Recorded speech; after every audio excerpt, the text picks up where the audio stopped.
2024 লোকসভা নির্বাচনের দিনক্ষণ এখনো ঘোষণা হয়নি। বিজেপির পক্ষ থেকে প্রার্থী তালিকা প্রকাশ করা হয়েছে। প্রথম তালিকায় 42 জনের নাম পাওয়া গিয়েছে। সেই তালিকায় নাম রয়েছে ঘাটাল লোকসভা কেন্দ্রের বিজেপি প্রার্থী হিরণ চট্টোপাধ্যায়ের। আর তার নাম প্রকাশিত হতেই ইতিমধ্যেই তিনি শুরু করে দিয়েছেন নির্বাচনী প্রচার। আজ 10ই মার্চ দাসপুর বিধানসভার অন্তর্গত কিশোরপুর এলাকা জনসংযোগ যাত্রায় যোগ দিয়েছিলেন তিনি। ওই এলাকার জাগ্রত তেঁতুলবুড়ি মন্দিরে পুজো দিয়ে জনসংযোগ যাত্রা করেছেন তিনি। মূলত আসন্ন লোকসভা নির্বাচনকে সামনে রেখেই এই যাত্রা।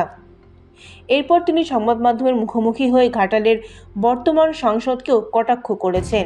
শুধু তাই নয়, যাত্রার পর তিনি একেবারে পাত পেরে বসেছিলেন দুপুরের খাওয়া দাওয়াতে। পড়ে এসছেন গরিব মানুষের কাছ থেকে 30% কাটমানি নিয়ে সেই চুরির টাকাতে জামা কাপড় পরে উনি ব্রিগেডে ফ্যাশন শোতে হাঁটছেন আজকে ব্রিগেডেতে, তাই না?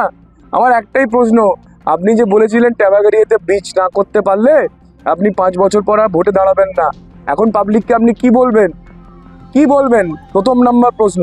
দ্বিতীয় নম্বর প্রশ্ন যে আপনি ঘাটালের মানুষকে কেন রেল স্টেশন করতে দেননি?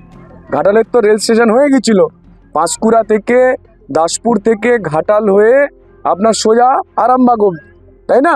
ইরফালা থেকে আরামবাগ, এই পুরো লাইনটা রেলমন্ত্রী অলরেডি অ্যাপ্রুভ করে দিয়েছে, তার জন্য টাকা দিয়েছে।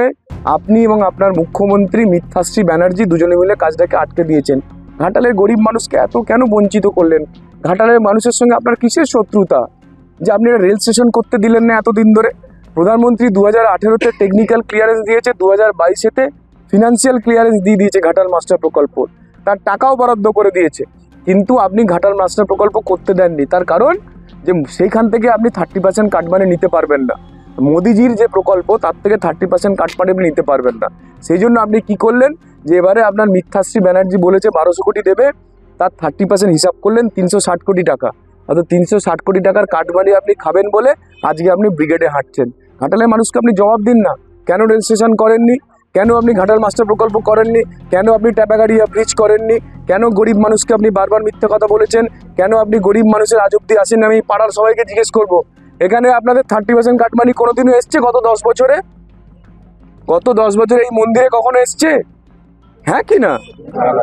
আরে সেটা তো বলবেন, আমি কি মিথ্যে প্রশ্ন করছি? আপনাদের 30% কাটমানি সাংসদ এই পাড়াতে কোনোদিনও গত 10 বছরে এসছে মাসিমা? কাউকে আমি বলছি না যে বিজেপির হয়ে কথা বলতে, আমি এখানে বিজেপি প্রচার করতেও আসিনি। আমি প্রশ্ন করছি, সাংসদকে গত 10 বছরে কখনো এরিয়াতে দেখেছেন? তাহলে মিথ্যা কথা কেন বলেন আপনি? আমি প্রশ্ন করছি আপনাকে, ব্রিগেডের মাঠে আপনি যে হাঁটছেন ফ্যাশন শোতে, আপনাকে প্রশ্ন করছি, ওই চোরেদের টাকায়, গরু চোরের টাকায় চুরি করে যে দামি জামা কাপড়গুলো করে হাঁটছেন, আপনার লজ্জা লাগে না? এই গরিব মানুষগুলোর ভাই বোনেরা চাকরি না পেয়ে ঘরে বসে আছে, আর আপনার মন্ত্রী চাকরি চুরি করে জেলে বসে আছে।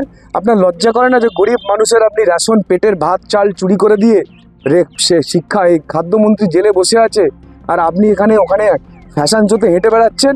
আপনার লজ্জা করে না? সন্দেশখালী মা বোনদের যেভাবে যৌন নির্যাতন করেছে আপনার দল, আপনি একবারও বলেছেন ঘর থেকে বেরিয়ে যে মা বোনেদের কাছে আমি ক্ষমা চাইছি যৌন নির্যাতনের জন্য? শেখ শাহজাহান যেভাবে অন্যায় করেছে, আপনার বলার সাহস থাকলে আপনি ক্যামেরা দাঁড়িয়ে বলবেন, বলার সাহস থাকলে এখানে মাঠে এসে বলবেন যে সন্দেশখালী মা বোনের জন্য আপনার মুখ দিয়ে একটা শব্দ কেন বেরোয়নি? আপনি একবারও কেন প্রতিবাদ করেননি সন্দেশখালী মা বোনের জন্য? আপনার পরিবারের যদি কোনো মা বোন হতো তাহলে কি আপনি চুপ করে থাকতেন? ধিক্কার জানাই আপনার মতো মানুষকে যে মিথ্যা কথা বলে সারাক্ষণ মানুষকে নাটক করে।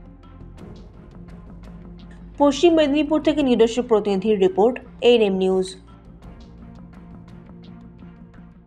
আরও খবরের আপডেট পেতে সাবস্ক্রাইব করুন আমাদের ইউটিউব চ্যানেলটি আর বেল আইকনে ক্লিক করুন নোটিফিকেশনস পেতে।